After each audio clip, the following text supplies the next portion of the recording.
Sa isang bansang puno ng ingay ng politika at kontrobersya, sino ang nagsasabi ng totoo? Sino ang nasa panig ng bayan? Welcome to Bayang Pinas, ang news channel na hindi takot maglatag ng katotohanan.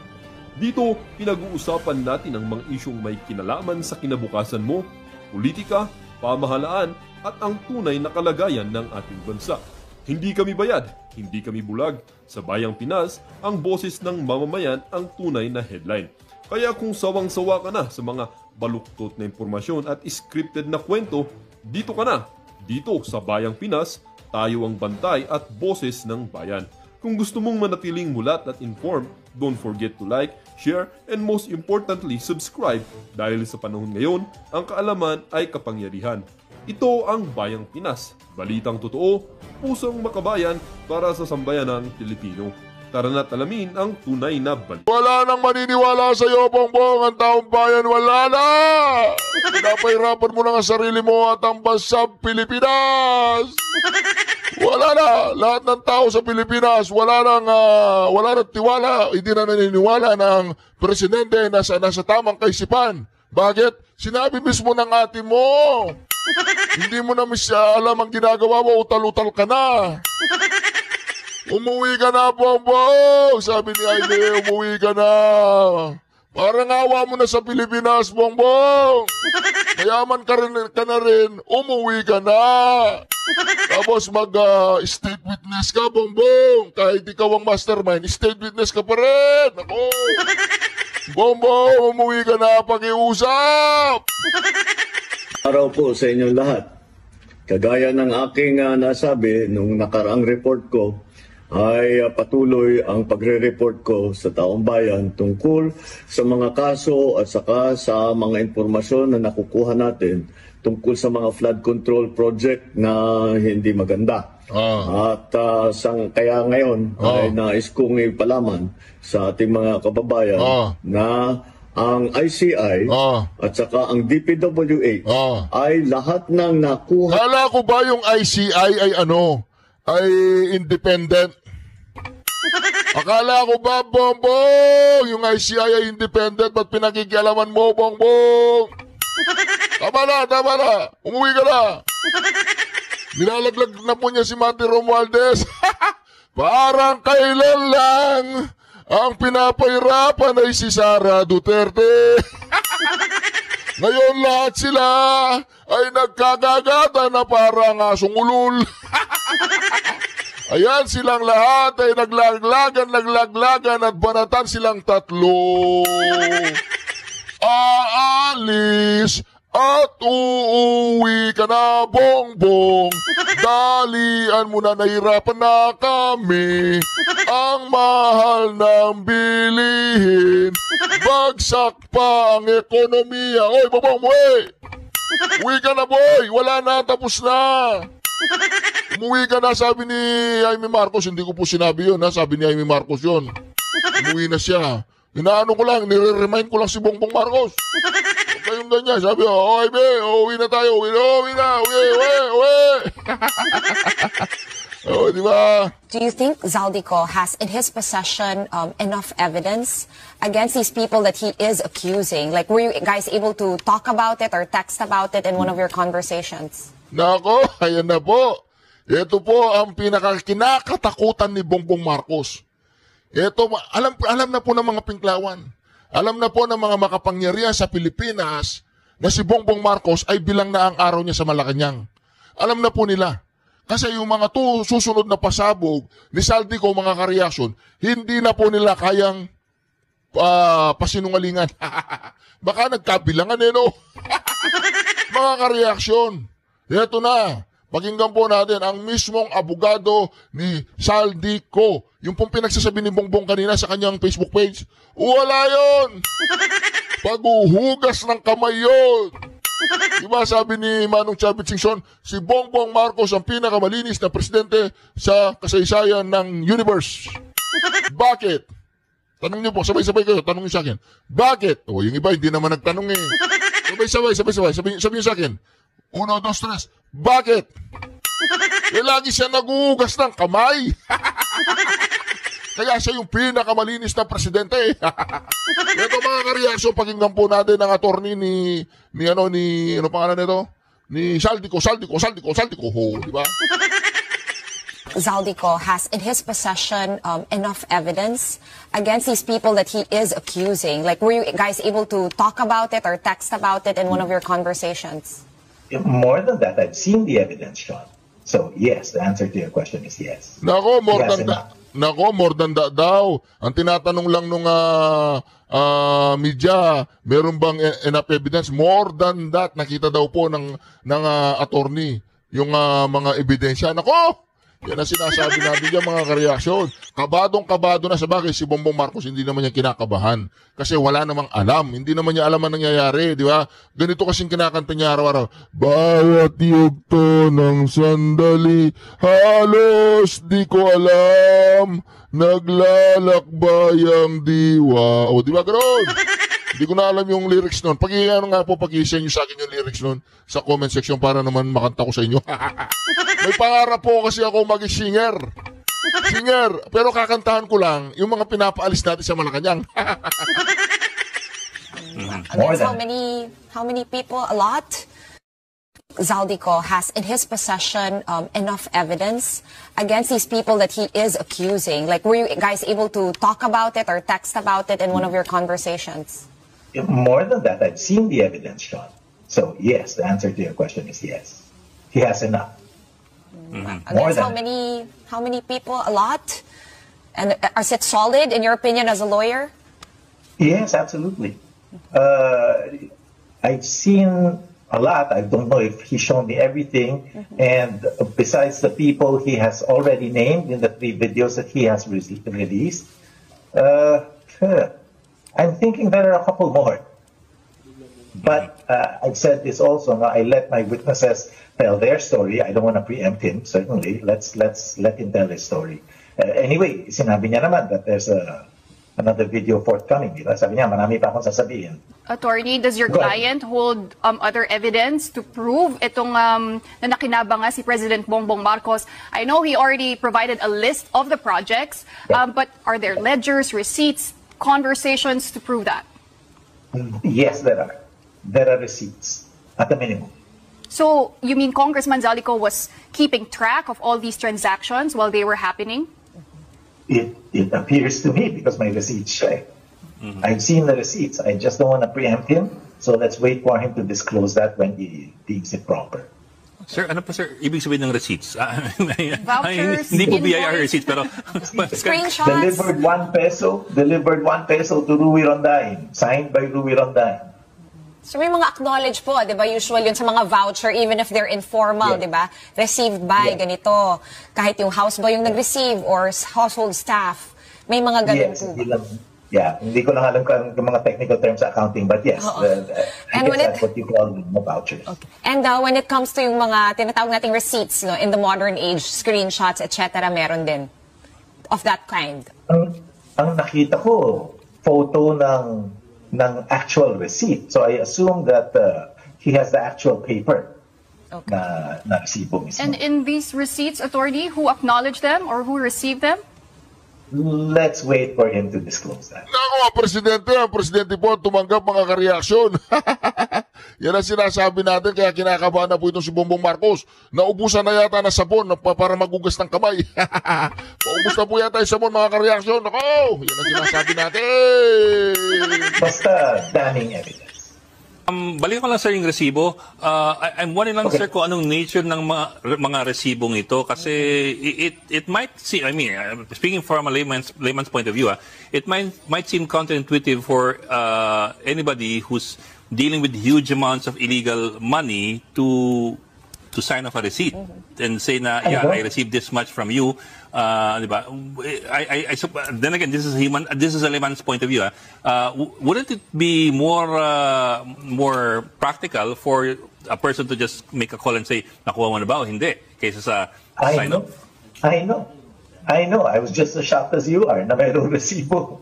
Because, you know, the evidence is not, it's not rocket science. It has to comport. It has to be consistent with the experience of humankind. And tama ka. If you're committing a crime, why would you create a paper trail for yourself? Diba? Something that's traceable back to you. Nagulat din ako at may mga resibo. But here we are. Not unless na-declare mo sa BIR. Tsaka may tin number. Wala pa ako dyan.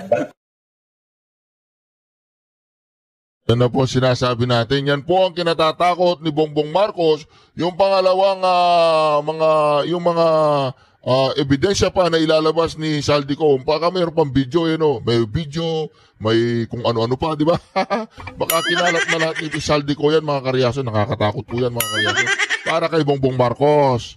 Pero sabi nga, hindi naman alam ni Bongbong Marcos ang nangyayari kasi bawat yugto na sandali ay wala siyang alam.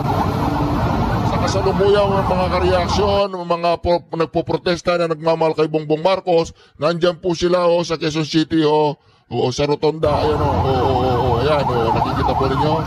Ayan diba? Protect BBM, bantay demokrasya. Proteksyonan niyo si BBM dyan, we love you BBM, ayusin nyo ha. Pagkatapos nyo dyan, kailangan yung bayad, kunin nyo kaagad ha, baka takbuhan kayo ng organizer. Kawawa naman ang mga tao na to, pati ito mga ginagamit sa 500 piso sa araw. Yun ang sinasabi natin Pagkatapos nyo dyan ha, yung pera, yung bayad, huwag nyo kalimutan ha.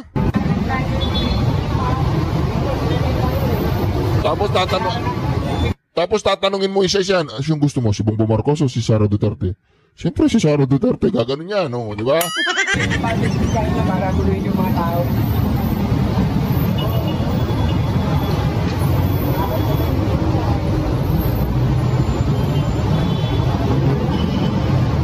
Nako, mga reaksyon. Hindi na sinasabi natin. Grabe na po yan, mga kareaksyon, Ang dami po nila. 2 jeep. Ang dami nila, 2 jeep sila, mga kareaksyon. Kawawa naman yung mga kababayan natin, pati sila ginagamit ng mga gago. Assuming mo na, he's ito taking pa! substances. Ito, mga kareaksyon, ito talagang medyo ano ko dito sa babaeng to, sa matandang ito. Parang bad influence to sa mga kabataan Pakinggan po ninyo ha. Oy, Clarita Carlos, ang tanda-tanda mo na wala pang laman yung kukote mo, kunyari profesora ka. Pakinggan po ninyo kung hindi nakakagigil to. He's taking substances. Sabi niya, assuming na gumagamit ng substance, sabi niya To what extent is it intruding into his work Oh. as chief executive? So for Yun you, naman ang that's concern important. Natin, So far, to that question, Yeah. is it intruding in his work? As far as I can see, as a non-medical person, I don't think so. Sabi niya, ano naman problema nun kung gumagamit siya ng ipinagbabawal na D? Kung gumagamit siya, as long na hindi naman siya, wala namang problema sa trabaho niya, hindi naman naapektuhan ng trabaho niya kahit gumagamit. Antagin mo yan, si Clarita Carlos, sasabihin niya yan sa madlang people. Kailangan niya tayo pa-psychiatrist itong si Clarita Carlos Tatawagin ko yung psychiatrist ko papapsychiatrist kita, libre lang Naririnig ng mga kabataan niya, okay lang, gagamit ka, driver ka naman, parang nagpapahaba lang ng oras, parang gano'n. Kaya pala sinabi niya nung chief police nagpapahaba lang ng oras. Grabe naman yan. Matanong nga kita, hindi wala lang akong news item. Hinahanap ko kay Elfred yung news item Merong nagpalutang kahapon, although dininay naman niya, si Ramon Ang. Pinili daw ng mga negosyante si Ramon Ang parang maging caretaker. Sabi mo yun, di ba? Tapos, di ba mga ka-reaction, gagawin nila lahat ang kahayupan nila pag nag-resign si Bongbong Marcos, ang gusto nilang iluklok si Ramon Ang. Siyempre, sasabihin ni Ramon Ang, hindi totoo yan, ayoko. Siyempre, ganun lang sasabihin niya sa una. Pero kapag meron ng ganyang usap-usapan, talaga may plano na silang pababayin si Bongbong Marcos at ang palit nila ay hindi si Sara Duterte. Nako, papayag kaya ang taong bayan yan, baka makukulong kayo ha, labag sa batas yan. Tuloy. Matanong nga kita, hindi wala lang akong news item. Hinahanap ko kay Elfred yung news item Merong nagpalutang kahapon, although dininay naman niya, si Ramon Ang. pinili daw ng mga negosyante si Ramon Ang parang maging caretaker. Sabing gano'n, di ba? Tapos sa kapipili at maghahalal ng presidente at vice presidente. May item ba tayo about kay Ramon Ang? Siyempre, hindi nyo ginawa. Ang ganda nun na dininay po ni Ramon Ang na siya ang magiging caretaker. Tanong, may ganun bang klaseng provision sa konstitusyon? Pwede ba yung caretaker na yan? Wala akong ganung klaseng proseso sa konstitusyon. So it's unconstitutional at maaari nga itong labag sa ating criminal laws. Oo, kasi sabi, si Ramon Ang daw ang gagawing caretaker ng isang military-backed reset. O kita mo yan meron pa silang nalalamang reset, Attorney Igon. Yung reset ba meron din sa konstitusyon? Wala din yan, no? So, euphemism lamang yan, no? But kung ganyan ang usapin, ibig sabihin kudeta yan o kaya rebellion. So, yan, mga gawain ganyan are criminal, no? Merong special law that punishes kudeta, meron ding revised penal code that punishes rebellion. At wala akong reset, walang civilian military junta, walang caretaker government provision sa ating konstitusyon. Malinaw ho ang succession provisions ng ating konstitusyon at dapat yun ang susundin kung merong mang bakante or inability sa mga matataas na posisyon sa ating gobyerno. Not even yung naunang suggestion dati na mag-resign kayong lahat. Mag-resignin natin lahat ang nasa line of succession. Yan, may provision ba sa Constitution what happens if the 5 officials na nasa line of succession ay matanggal? Meron naman, no? Yung panawagan na mag-resign at sino man, no? Presidente down to the lowest public official, karapatan naman yan ng taong bayan na disgustado o kaya galit o kaya nakikita nila hindi nila nagagawa ang kanilang trabaho. So there's nothing wrong with a call to resign, no? Kasi voluntary naman yan sa parte nung magre-resign. So kung sakasakali nga na maniwala sila, tatalima sila dun sa panawagang mag-resign at sabay-sabay silang mag-resign, yung President at Vice President, sa ating konstitusyon meron namang succession, yung Senate President o kaya yung Speaker of the House, no? Ang tatayo hindi po kung lahat po nag-resign nga po. Yung halimbawa yung lima lang naman po sila o 4 lang pala sila, no? Yung nasa line of succession. Kasi hindi naman kasali yung Chief Justice, hindi ho ba, Attorney? So kung nag-resign yung 4 na yon, anong mangyayari sa atin?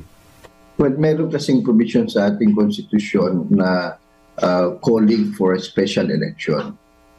So kung yung pag-resign o yung vacancy sa lahat, of course, more than 1.5 years before a general election or a presidential election, pwedeng tatawag ang Kongreso ng special election para mag-elect tayo ng mga presidente, vice-presidente at kung ano-ano pa. So may provision na ganun. O kasi di ba tama po ba ako hanggang speaker lang po yung line of succession, Attorney? Hindi kasali yung Chief Justice, ano po?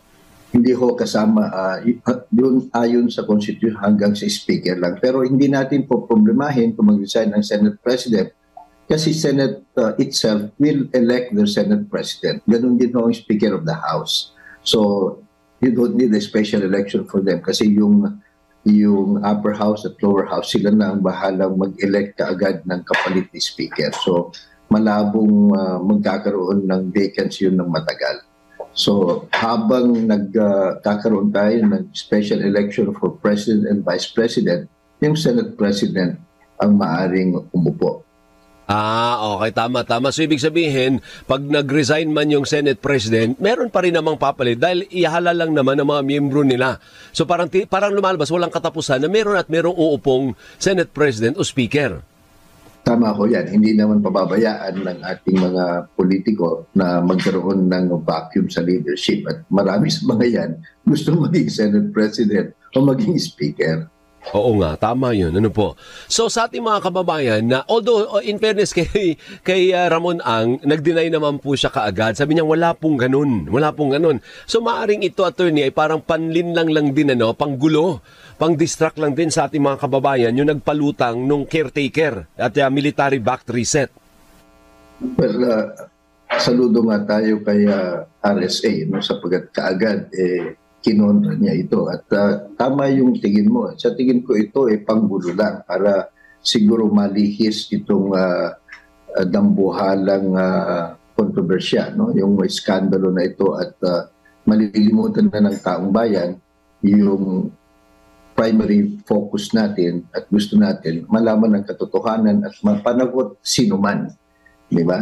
Ito yung gawain ng mga magnanakaw na at mga politiko kuminsan na kung may ganitong mga iskandalo kung ano-ano na lang pinapasabog nila para doon tayo mabola-bola o kaya doon tayo ma-focus at makalimutan na natin itong malalaking ninakaw sa atin at hindi na sila mananagot. Okay. Maraming salamat, attorney. Thank you for your time and your insights. As always, meron po kami napupulot lagi sa inyo. Thank you, ha. Maraming salamat. Mabuhay ka. Nako! Nagkakalaglagan na po mga kareaksyon. Nilalaglag na po ni Bongbong Marcos ang kanyang pinsan. Tumawag daw kay Ombudsman Boying Remulla si dating House Speaker Martin Romualdez para magpaliwanag sa pagkakadawit niya sa flood control scam. Ayon kay Remulla, tinawagan siya ni Romualdez noong Oktubre matapos siyang italaga bilang ombudsman. Itinanggi raw ni Romualdez na may kinalaman siya sa mga maaanomalyang flood control project. Sabi naman ni Remulla kay Romualdez, ebidensya pa rin ang nangingibabaw sa investigasyon. Dagdag pa ni Remulla, sinagot lang niya ang tawag ni Romualdez bilang respeto dahil brad niya ito sa fraternity. I do not want to file a lousy case. I will never file a lousy case. I'm not that kind of person. I want things to be done properly. Mga kapatid, Cheryl Hosing po, maging maalam at may pakialam sa mga napapanahong issue at headline. Nako, lousy case, lousy case. Meron pang alam si Bonjing Remulla na lousy case, ano?